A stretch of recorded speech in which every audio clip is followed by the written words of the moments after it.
Una siyang pumat, sabi ko may chance pumasok to kasi nakita ko yung linya eh. Siguro wala namang lucky charm. Siguro blessing lang sa ano. Parang nagkataon lang. Siguro ano lang. Siguro blessing si taga dito ako sa mga suporta ng papasalamat ako sa kanila. Tsaka talagang bibigay sa akin eh. Kita naman. Yung pagtira ko dito, yung dumikit, siguro sabi ko pag pumasok to, siguro akin to. Kung pumasok siya, sabi ko parang mananalo ata eh. Magandang resulta. Yung sa hole number 9, sabi ko pa-fairway lang. Tapos yung tira ko bunker. Tapos pag tira ko ng bunker, mga isang pin siguro yun. Mahigit.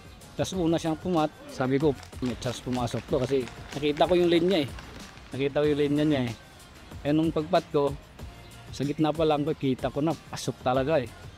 Okay, una nagpapasalamat ako sa Panginoon Diyos sa blessing na binigay niya sa akin ngayon.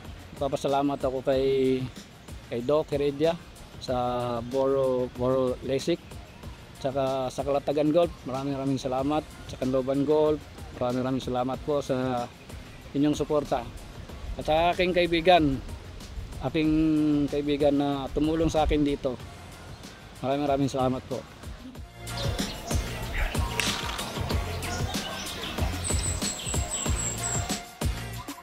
Yeah.